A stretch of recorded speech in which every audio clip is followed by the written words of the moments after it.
विजेताओं को मेरा सलाम। मेरा नाम है दिनेश गौतम। आपका स्वागत है आपकी एकेडमी नवनिर्माण एकेडमी में। मित्रों, मैं लेकर आया हूं एसएससी जीडी में पूछे गए ऐसे 25 सवाल जो कि निरंतर परीक्षाओं में पूछे जाते रहते हैं। ये एसएससी की प्रीवियस ईयर की पेपरों से उठाए गए हैं। यही प्रश्न यूपीएसआई में भी आते हैं, अन्य परीक्षाओं में भी आते हैं। तो यदि आप इन प्रश्नों को करेंगे तो मेरा दावा है कि इनमें से प्रश्न जरूर फंसेंगे और हर प्रश्न की व्याख्या के साथ मैं आपको बताऊंगा।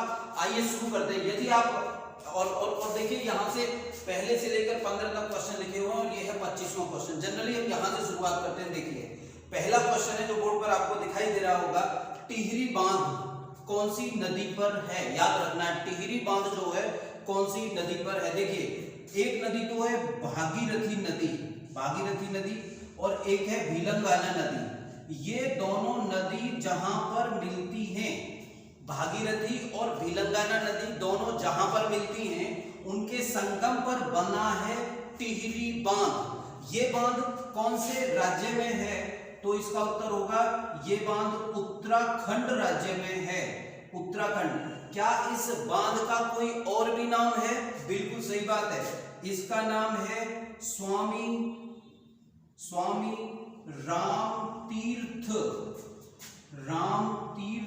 बांध। इसका जो जलाशय है, इसका जलाशय इतना बड़ा है कि यदि ये बांध टूट गया तो हरिद्वार से लेकर मेरठ से लेकर बुलंदशहर जिला तक डूब सकता है। इतना बड़ा बांध बनाया जाता है। ये भूगर्भ शास्त्रियों ने जानकारी दी है जो मैं आपको बता रहा हूं। तो ये उत्तराखंड में भागीरथी और भिलंगाना नदी के संगम पर है और ये उत्तराखंड राज्य में। इसका दूसरा जो नाम है वो है स्वामी राम तीर्थ बांध। अगर ये इंफॉर्मेशन आपको अच्छी लगी है तो मित्रों, ये जो आज वीडियो है हमारी, ये वीडियो है 12वीं। इसका मतलब अभी से 11 वीडियो आपसे पहले हम बना चुके हैं। हमारी प्लेलिस्ट में जीके टॉप 25 क्वेश्चंस नाम से हमारे चैनल पर, नवनिर्माण एकेडमी चैनल पर ये वीडियोस पड़ी हुई हैं। आप जाकर उन्हें जरूर देखें, हमारे चैनल को सब्सक्राइब करें और अपनी जिंदगी को सफल बनाएं। अपनी जिंदगी में अनुशासन लाएं और मेहनत लाएं। बिना अनुशासन और बिना मेहनत के नौकरी नहीं लगती है। किसी की लग गई होगी, विश्वास मत करना। आप भी अनुशासन बनाइए, आप भी मेहनत करिए। चलिए देखिए, यहां से अगला क्वेश्चन हम लोग देखते हैं। तो हमने कर लिया टिहरी बांध। आगे देख लेते हैं। आगे देख लीजिए, क्वेश्चन आया, ये इकोनॉमिक्स का क्वेश्चन है। दुर्लभ मुद्रा क्या होती है? देखिए, जिसका बाहरी मूल्य ज्यादा हो, ऐसी मुद्रा जिसका बाहरी मूल्य ज्यादा हो, अर्थात बाहरी मूल्य का क्या मतलब है? जिसका विदेशी मूल्य ज्यादा हो, जिस मुद्रा का विदेशी मूल्य ज्यादा हो, उस मुद्रा को दुर्लभ मुद्रा कहते हैं। अर्थात जो मुद्रा मुश्किल से मिलती है, जो मुद्रा मुश्किल से मिलती है, ये भी इसकी प्रश्न है। जिस मुद्रा को खरीदना सब लोग चाहते हैं, वह भी मुद्रा दुर्लभ मुद्रा होती है। इसका उदाहरण ले सकते हैं डॉलर। और ये कौन सा डॉलर है? ये डॉलर है अमेरिका वाला डॉलर। इसकी कीमत बहुत ज्यादा है, इसकी डिमांड बहुत ज्यादा है, इसलिए इस मुद्रा को दुर्लभ मुद्रा कहते हैं। एक और बात है, जो मुद्रा आसानी से न मिले, मुश्किल से मिले, उस मुद्रा को दुर्लभ मुद्रा कहते हैं। इन्हीं में से ये प्रश्न पूछा जाता है, जिसकी बाहरी मूल्य ज्यादा हो, जिसकी डिमांड ज्यादा हो, डिमांड उसी की ज्यादा होगी, जिसकी डिमांड ज्यादा होगी उसका मूल्य भी बहुत ज्यादा होगा। समझ लीजिएगा इस क्वेश्चन को। तो आगे बढ़ जाते हैं यहां से। आंख दान करने में आंख का कौन सा अंग दान किया जाता है? यस, बहुत महत्वपूर्ण क्वेश्चन है। आंख जब दान की जाती है तो आंख दान करने में आंख का कौन सा अंग दान किया जाता है? इसका उत्तर है कॉर्निया। आंख का अंग कॉर्निया दान किया जाता है। और याद रखना है, आंख जो दान होती है, आंख दान जब व्यक्ति जीवित होता है तब कॉन्ट्रैक्ट पर साइन कर देता है, और जब उसकी मृत्यु हो जाती है, मृत्यु के 6 घंटे के अंदर आंख को ले लिया जाता है, आंख को दान कर दिया जाता है। यदि 6 घंटे से ज्यादा समय हो गया है तो आंख खराब हो जाती है, ऐसा भी याद रखना है। परंतु आपको ये याद रखना है कि आंख जब दान की जाती है तो आंख का कौन सा अंग दान किया जाता है? कॉर्निया। चलिए अगले क्वेश्चन पर आ जाते हैं। मुद्रास्फीति क्या है? देखिए, मुद्रास्फीति एक ऐसी अवस्था होती है जब मुद्रा का मूल्य गिर जाता है। जब मुद्रा का मूल्य गिर जाता है, मुद्रा का मूल्य कम होना, मुद्रा का मूल्य कम होना, वस्तु का मूल्य बढ़ना, वस्तु का कीमत बढ़ना, कीमत बढ़ना, वस्तु की कीमत बढ़ने को क्या कहते हैं? मुद्रास्फीति कहते हैं। वस्तु की कीमत बढ़ने को, सेवा की कीमत बढ़ने को, सेवा का कीमत बढ़ना भी मुद्रास्फीति होता है। इसका मतलब होता है कि अब इकाई मुद्रा में उतना सामान नहीं आ पाएगा जितना कि पहले आ रहा था। अर्थात यदि जो सामान पहले 100 रुपए का आता था, अब वही सामान 150 रुपए का आएगा। आपको ज्यादा यूनिट देनी पड़ेगी, मुद्रा की ज्यादा यूनिट का पेमेंट करना पड़ेगा। इसको कहते हैं मुद्रा का मूल्य गिरना, इसी को कहते हैं वस्तु की कीमत बढ़ना, इसी को कहते हैं सेवा की कीमत बढ़ना।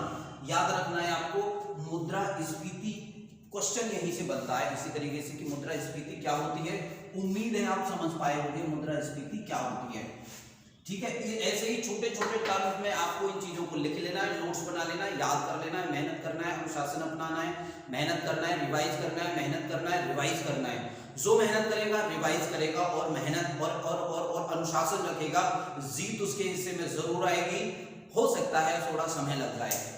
देखिए, गुरुदेव किसे कहा जाता है?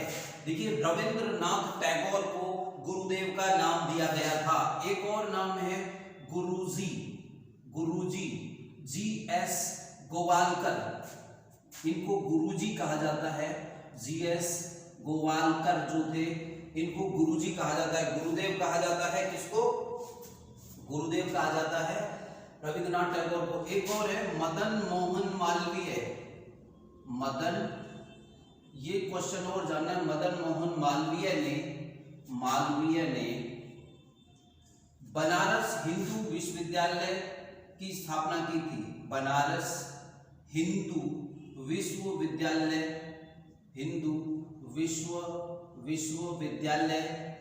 की स्थापना की थी। किसने की थी? मदन मोहन मालवीय ने बनारस हिंदू विश्वविद्यालय की स्थापना की थी। ये क्वेश्चन भी आपको ध्यान रखना है। 1872 में भारत की पहली जनगणना हुई। 1872 में अंग्रेजों ने कराई थी भारत में पहली जनगणना। ये किसने कराई थी? मेयो ने। मेयो का मतलब लॉर्ड मेयो। बहुत बहुत बहुत इंपॉर्टेंट क्वेश्चन है कि भारत की पहली जनगणना 1872 में किसने कराई थी। एक और क्वेश्चन यहां से बनता है कि भारत की पहली नियमित जनगणना, भारत की पहली नियमित जनगणना 1881 में हुई और इसे कराया था लॉर्ड रिपन ने। देखिए गौर से, इसे कराया था लॉर्ड रिपन जो थे, लॉर्ड रिपन ने कराया था। तो दो नाम महत्वपूर्ण आए हैं, रिपन और लिटन। देख लीजिए, रिपन और मेयो। मेयो ने पहली जनगणना कराई तथा रिपन ने 1881 में भारत की पहली नियमित जनगणना कराई, जिसके बाद से हर 10 साल में जनगणना होती रहती है।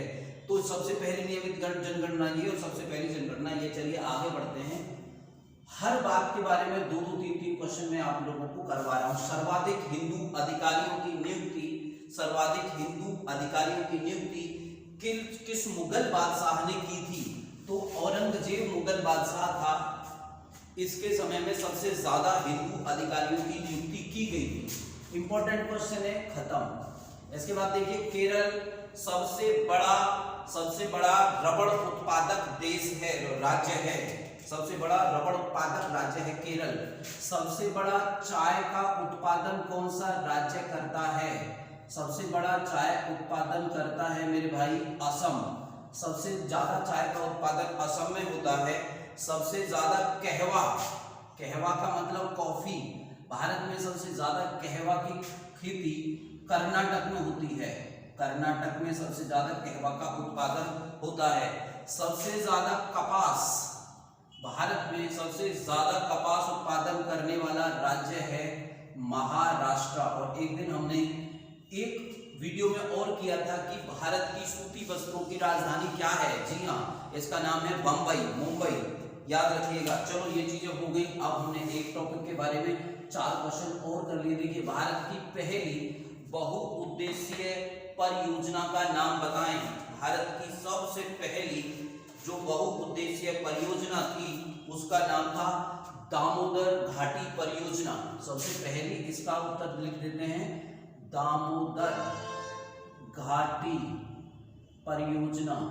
ये स्वतंत्र भारत की सबसे पहली है, स्वतंत्र भारत की सबसे पहली परियोजना है। कौन सी नदी पर है ये नदी का नाम है दामोदर नदी पर है ये। जी हाँ, दामोदर नदी पर है ये जो दामोदर नदी है, देख, दामोदर जो नदी है ये 2 राज्यों में बहती है, एक झारखंड में और एक पश्चिम बंगाल में। 2 राज्यों में बहती है, अर्थात ठीक है, याद रखना है, एक झारखंड में बहती है और एक पश्चिम बंगाल में बहती है।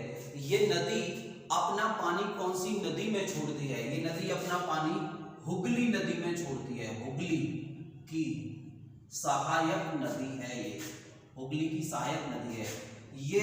अमेरिका की टेनेसी नदी घाटी परियोजना, टेनेसी परियोजना के आधार पर बनाई गई। अमेरिका में टेनेसी परियोजना, यहाँ का जो मूल उद्देश्य था ये था, जो पानी इसमें इकट्ठा किया गया है उस पानी का मैक्सिमम यूटिलाइजेशन होना चाहिए, अर्थात इससे सिंचाई भी होनी चाहिए, इससे बिजली भी बनाई जानी चाहिए, इससे पानी पीने के लिए भी दिया जाना चाहिए।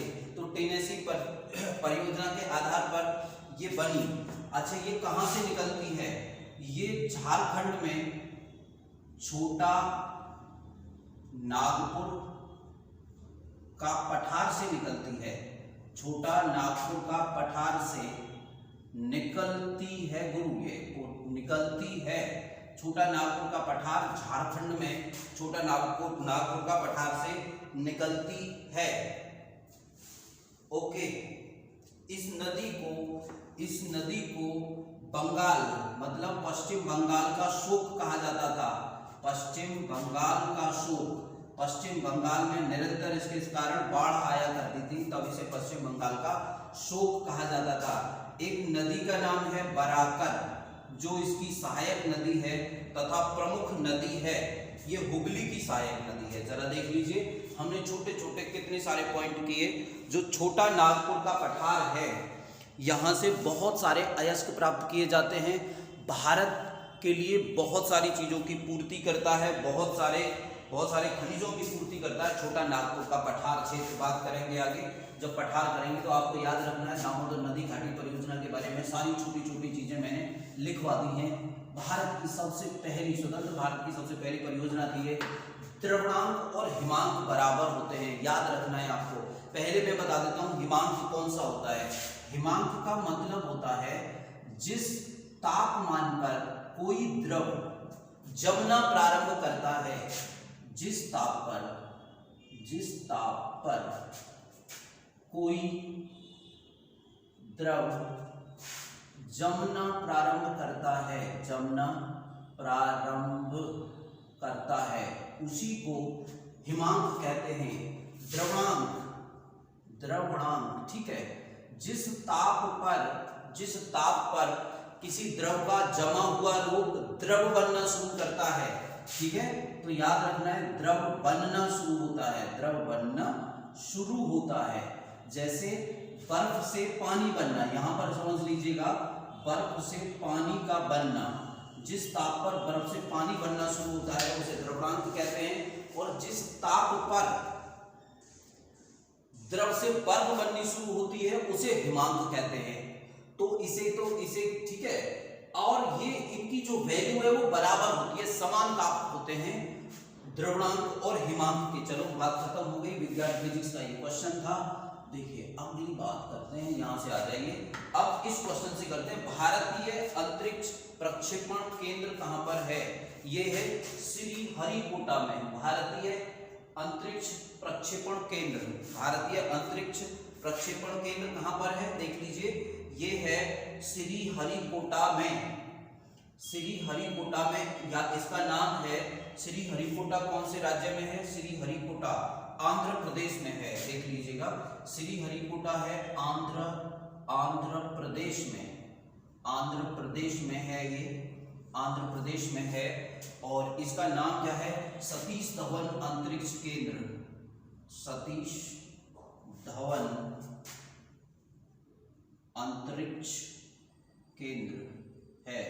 इसे शार कहते हैं, SHAR, शार नाम से भी जाना जाता है। बात खत्म हो गई। चलिए आगे देखिए, श्रीहरिकोटा में, ठीक है। प्रकाश संश्लेषण की क्रिया के बारे में समझना है। प्रकाश संश्लेषण क्या होता है?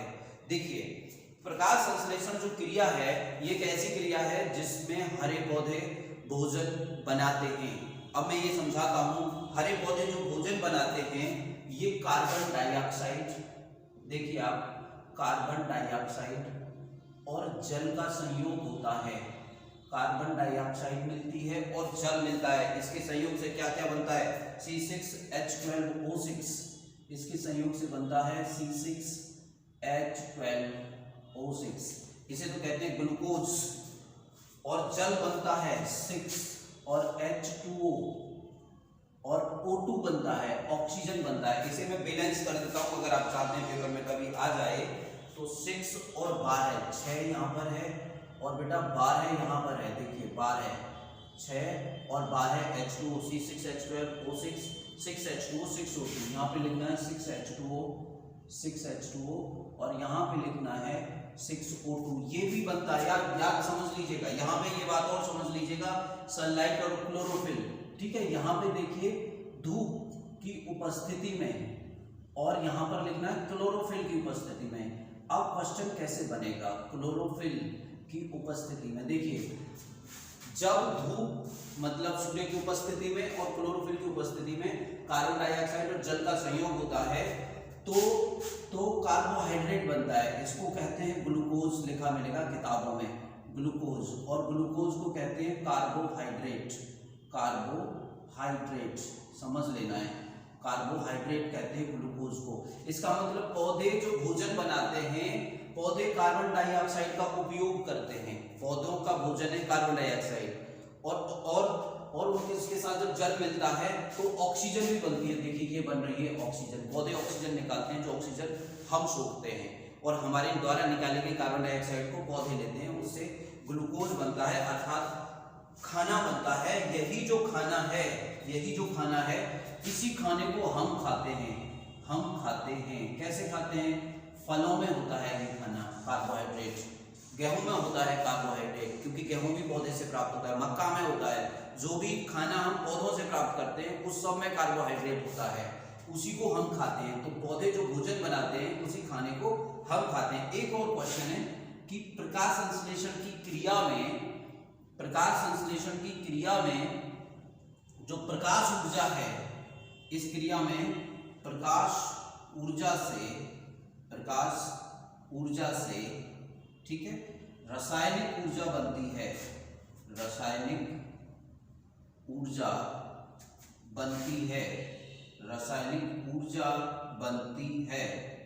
रासायनिक प्रकाश ऊर्जा से रासायनिक ऊर्जा बनती है इसमें।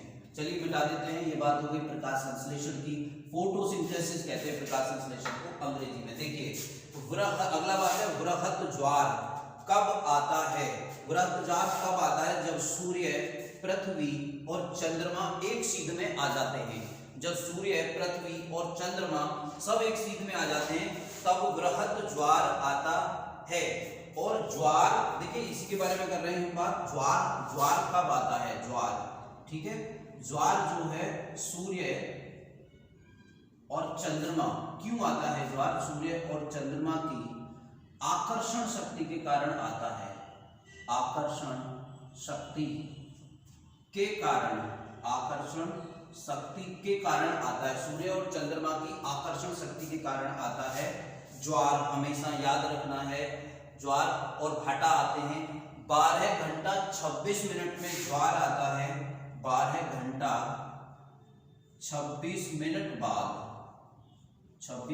बाद ज्वार आता है। हर स्थान स्थान पर जहां जहां समुद्र है वहां पर 12 घंटा 26 मिनट में, हर 12 घंटा 26 मिनट में एक बार ज्वार आता है तथा 6 घंटा और 13 मिनट में, 6 घंटा और 13 मिनट में भाटा आता है। याद रखना है, भाटा आता है। देखिए ज्वार का क्या मतलब होता है? ज्वार का मतलब होता है समुद्र के पानी का उठना, समुद्र के तल का उठना, ऊपर उठना। और भाटा क्या होता है? भाटा समुद्र के तल का नीचे जाना, ज्वार भाटा। भारत में एक ज्वारीय बंदरगाह है, उसका नाम आप मुझे लिखकर भेजिए, एक मैं वीडियो में करा चुका हूं। मैं बता देता हूं, भारत में जो ज्वारीय बंदरगाह है वो कांडला, और आप मुझे लिखकर बताएंगे कांडला कौन से राज्य में है। चलिए यहाँ से आगे बढ़ते हैं। ये छोटी छोटी डिटेल आप नोट कर लेना, ये पेपर में आती रहती हैं और हम भी पूछते रहेंगे। मैं आपको बता चुका हूं कि ये एसएससी जीडी की परीक्षा में निरंतर सवाल पूछे जाते रहते हैं और सभी परीक्षाओं में पूछे जाते रहते हैं। जरा देखिए विषुव क्या होता है। देखिए पहली बात तो समझ लीजिए, विषुव का तात्पर्य है संपूर्ण पृथ्वी पर दिन और रात का समान होना। विषुव क्या है? तो इंग्लिश वाले बच्चे तो समझ लेना, विषुव को कहते हैं इक्विनॉक्स। इक्विनॉक्स का मतलब क्या होता है?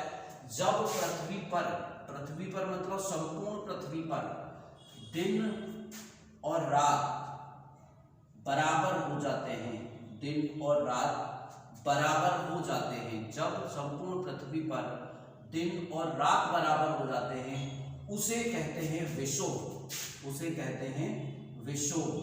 और याद रखना है, साल में 2 बार दिन और रात की अवधि बराबर होती है। एक तो होता है 21 मार्च को और एक होता है 23 सितंबर को। संपूर्ण पृथ्वी पर दिन और रात की अवधि बराबर होती है। इसको कहते हैं वसंत विषुव, क्योंकि इस समय वसंत का मौसम होता है। वसंत वह मौसम होता है जब पौधे अपनी पत्तियां गिरा देते हैं। ये होता है शीत विषुव।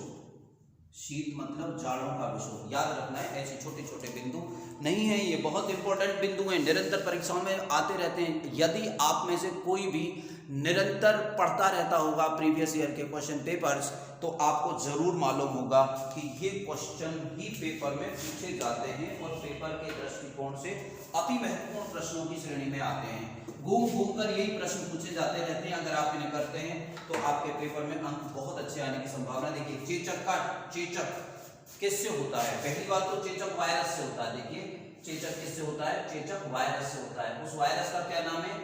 वेरिओला। याद रखना है, वेरिओला वायरस से होता है। देखिए कृषि शास्त्र की शीर्ष संस्था का नाम है नाबार्ड। ये एक बैंक है और इसका नाम है नाबार्ड। ये जो नाबार्ड है ये कृषि शास्त्र की शीर्ष संस्था है भारत में। इसकी स्थापना 12 जुलाई 1982 को हुई। नाबार्ड की स्थापना 1982 में की गई थी। नाबार्ड की स्थापना 1982 में की गई थी। 12 जुलाई को की गई थी। इस समय कौन, ये भी क्वेश्चन कई बार पूछा गया है, 6वीं पंचवर्षीय योजना में इसकी स्थापना की गई थी 12 जुलाई। ये कृषि को ऋण देने का काम करती है संस्था। इसका पूरा नाम है नेशनल बैंक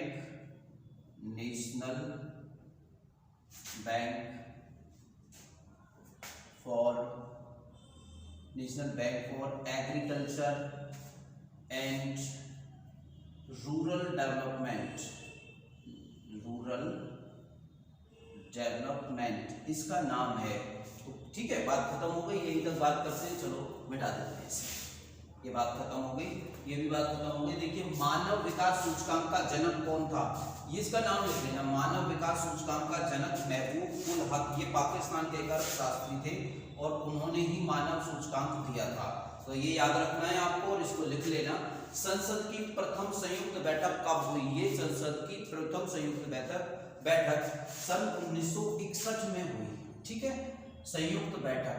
देखिए इस पर थोड़ी चर्चा कर लेते हैं। संयुक्त बैठक ये संविधान का प्रश्न है, ये संविधान का प्रश्न है, इस पर थोड़ी सी चर्चा करना जरूरी है। संयुक्त बैठक सन 1961 में की गई, सबसे पहली सन 1961 में बुलाई गई थी। कानून कौन सा था? दहेज उन्मूलन का एक कानून था, दहेज उन्मूलन का कानून था। इस समय प्रधानमंत्री कौन थे? प्रधानमंत्री थे भारत के प्रथम प्रधानमंत्री जवाहरलाल नेहरू के काल में ये आई थी। और देखिए संयुक्त अधिवेशन कौन बुलाते हैं? इसे कौन बुलाता है? संयुक्त अधिवेशन बुलाने का अधिकार किसको है? हमारे महामहिम राष्ट्रपति जी संयुक्त अधिवेशन बुलाते हैं। ये कौन से अनुच्छेद में संयुक्त अधिवेशन का उल्लेख है? तो अनुच्छेद 108 के अनुसार राष्ट्रपति को संयुक्त अधिवेशन बुलाने का अधिकार है। ठीक है, कब बुलाया जाता है? अब आप देख लीजिए इसे कब बुलाया जाता है। तो इसकी तीन स्थिति बनती है, तीन स्थिति होती है, याद रखना है। जब एक सदन विधेयक पास कर दे, जब एक सदन विधेयक पास कर दे, जब एक सदन विधेयक पास कर दे तो ओके, तो पहली कंडीशन। दूसरा, उसे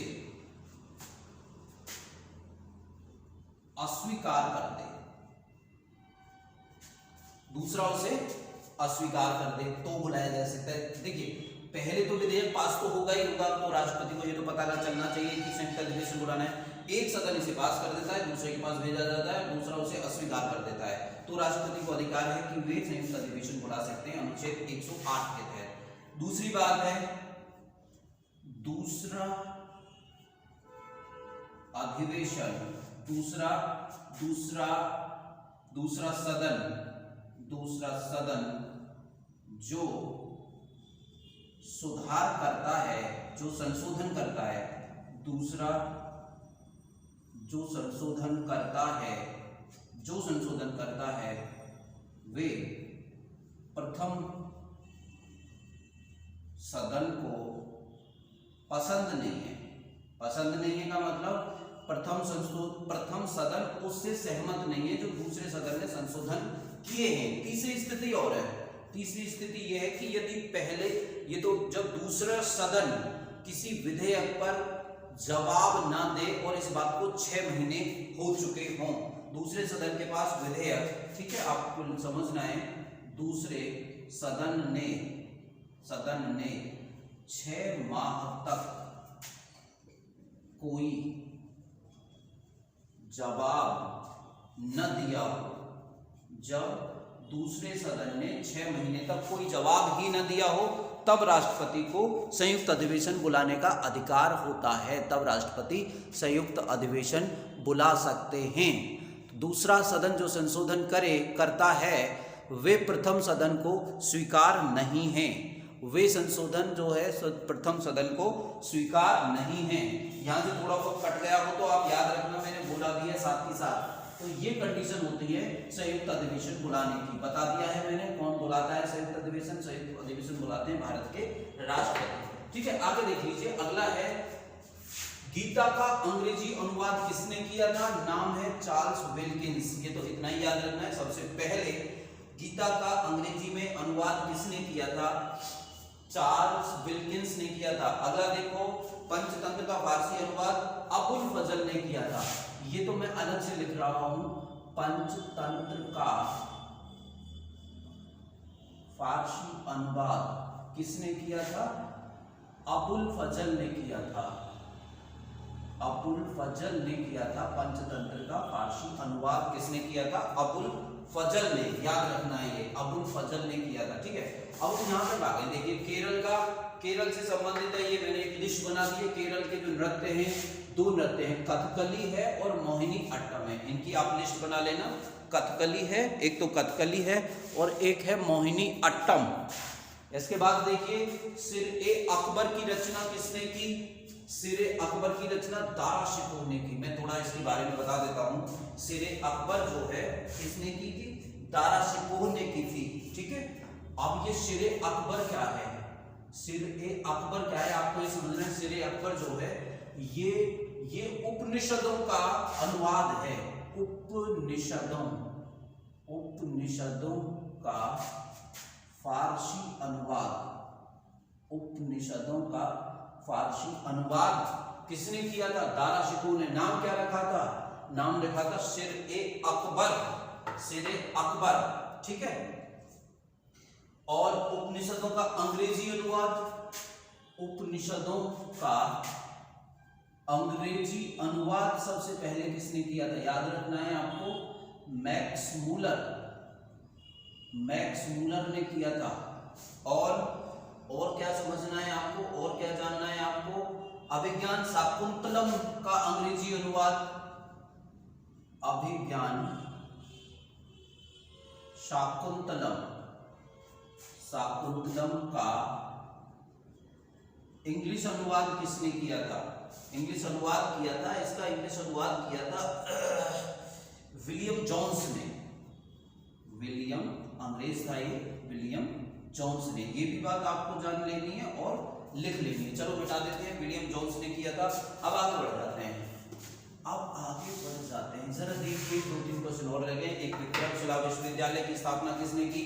विक्रमशिला विश्वविद्यालय की स्थापना की थी धर्मपाल ने। ये पाल वंश का शासक था धर्मपाल, इसने विक्रमशिला विश्वविद्यालय की स्थापना की थी। विक्रमशिला भारतवर्ष का सबसे पुराना विश्वविद्यालय है, लेकिन अब विक्रमशिला पाकिस्तान में है। लेकिन वर्तमान में भारत का सबसे पुराना विश्वविद्यालय नालंदा विश्वविद्यालय है और इसकी स्थापना की थी कुमारगुप्त ने, जो कि गुप्त वंश का शासक था। यहाँ पर देख लीजिए, शक संवत कब स्वीकार किया गया? यहाँ पे बहुत ही इंपॉर्टेंट क्वेश्चन है ये। शक संवत 1957 में 22 मार्च को स्वीकार किया गया था, ठीक है। तो इसके आधार पर, ये ग्रिगोरियन कैलेंडर के आधार पर है, ग्रिगोरियन कैलेंडर इसका आधार है, ये भी याद रखना है। इसका प्रथम माह जो होता है, प्रथम माह कौन सा होता है? चैत। इसका पहला माह होता है, जैसे कहते हैं चैत या चैत्र, ठीक है, ओके।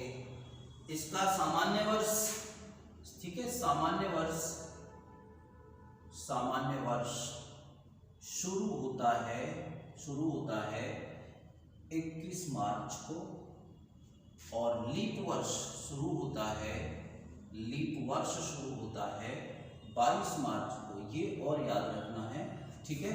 चैत प्रथम माह होता है और अंतिम माह जो होता है, इसका जो अंतिम माह होता है वो होता है फाल्गुन, अर्थात फागुन, इसका अंतिम माह होता है। तो बहुत इंपॉर्टेंट बात है, हमारा जो कैलेंडर है वो शक संवत पर आधारित है। शक संवत को अपनाया गया, ग्रिगोरियन कैलेंडर को अपनाया गया। कब अपनाया गया? 22 मार्च 1957 को अपनाया गया था। देखिए, प्रथम स्पीकर जिनके खिलाफ अविश्वास लाया गया, बहुत इंपॉर्टेंट क्वेश्चन है। भारत के सबसे पहले लोकसभा अध्यक्ष जिनके खिलाफ अविश्वास प्रस्ताव लाया गया, ठीक है, उनका नाम था जीवी मावलंकर, जो भारत लोकसभा के प्रथम अध्यक्ष थे। उन्हीं के खिलाफ अविश्वास प्रस्ताव लाया गया था, ठीक है। और समझ लेना, जो लोकसभा के अध्यक्ष हैं वो किसको अपना इस्तीफा देते हैं? लोकसभा के अध्यक्ष उपाध्यक्ष को इस्तीफा देते हैं, और उपाध्यक्ष लोकसभा के अध्यक्ष को इस्तीफा देते हैं। एक और बात है, लोकसभा के जो अध्यक्ष हैं वो जो शपथ प्राप्त करते हैं, लोकसभा के अध्यक्ष कभी भी अध्यक्ष पद की शपथ नहीं लेते हैं, वो क्योंकि लोकसभा के सदस्य होते हैं। याद रखना है, लोकसभा का जो अध्यक्ष है वो लोकसभा का सदस्य ही होता है, और लोकसभा के सदस्य की ही शपथ लेता है। ये पेपर में प्रश्न आता है कि लोकसभा अध्यक्ष कौन सी शपथ लेते हैं? लोकसभा अध्यक्ष के पद की कोई शपथ नहीं होती है, क्योंकि वह लोकसभा के सदस्य होते हैं। हमेशा लोकसभा के सदस्य को ही लोकसभा का अध्यक्ष बनाया जाता है, और वे लोकसभा के अध्यक्ष पद की ही शपथ नहीं लेते हैं, लोकसभा के सदस्य की शपथ लेते हैं। अंतिम क्वेश्चन है आज का, अनुच्छेद 266(1) में क्या है? अनुच्छेद 266(1) में है संचित निधि। देखिएगा, तो संचित निधि के बारे में बात कर लेते हैं, ठीक है। संचित निधि के बारे में पहली बात है, संचित निधि अनुच्छेद 266 क्लॉज 1 में है, ठीक है। यहां से धन निकालने के लिए, यहां से धन निकालने को संसद की मंजूरी लेनी पड़ती है। संसद की मंजूरी लेनी होती है। संसद की बिना मंजूरी के यहां से पैसा नहीं निकाला जा सकता। एक और बात है, यदि संसद जो सरकार यहाँ से अगर पैसा निकालेगी तो वह पैसा सरकार पर उधार रहेगा, अर्थात वह पैसा सरकार को यहाँ पर वापस जमा कराना होगा। ठीक है, अगली बात देखिए, राष्ट्रपति, देखिए इससे यहाँ से और क्या दिया जाता है, यहाँ से वेतन दिए जाते हैं, यहाँ से वेतन दिए जाते हैं। किसके वेतन दिए जाते हैं, देखिए राष्ट्रपति, ठीक है, उपराष्ट्रपति, उपराष्ट्रपति और बाकी जितने भी नियंत्रक, महालेखा परीक्षक देख लेते हैं और कौन कौन होते हैं, नियंत्रक, महालेखा परीक्षक, ओके, सुप्रीम कोर्ट के जज, सुप्रीम कोर्ट के जज, सुप्रीम कोर्ट के जितने भी जज हैं उनका वेतन संचित निधि से ही दिया जाता है, बहुत याद रखना है। हाई कोर्ट के जजों की पेंशन, हाई कोर्ट के जजों की पेंशन याद रखना है, ये क्वेश्चन बहुत पूछा जाता है। हाई कोर्ट के जो जज होते हैं, उच्च न्यायालय के जो जज होते हैं, उनकी सैलरी तो दी जाती है राज्य की संचित निधि से, लेकिन उनकी पेंशन, रिटायरमेंट के बाद जो पेंशन होती है उनकी पेंशन दी जाती है केंद्र की संचित निधि से, अनुच्छेद 266 क्लॉज 1। बाकी और क्या कर सकते हैं भारत, ठीक है, और नियंत्रक, महालेखा परीक्षक आदि, ये सब चीजें होती हैं। अब ये क्या है, ये सरकार का सबसे बड़ा फंड है, ये और समझना है, सरकार का सबसे बड़ी निधि है, ये सबसे बड़ी निधि का मतलब सबसे बड़ी गुल्लक है सरकार की। अब ये अनुच्छेद एक और लिख लीजिए, अनुच्छेद 267, 266, अनुच्छेद 267 में आकस्मिक निधि, अनुच्छेद 267 में क्या है, आकस्मिक, ये और याद रखना है, आकस्मिक निधि। बात करेंगे किसी और वीडियो में आकस्मिक निधि के बारे में। मित्रों, आज की वीडियो खत्म हो गई, आपको कैसी लगी लिखकर जरूर बताइएगा। डिसिप्लिन बनाकर रखिए, मेहनत करते रहिए, सफलता का कोई शॉर्टकट नहीं है। यदि सफलता के लिए कोई शॉर्टकट अपनाओगे तो सफलता तुम्हें शॉर्ट कर देगी, याद रखना। इसलिए मेहनत करिए, पसीना बहाइए। जय हिंद, हिंदुस्तान जिंदाबाद।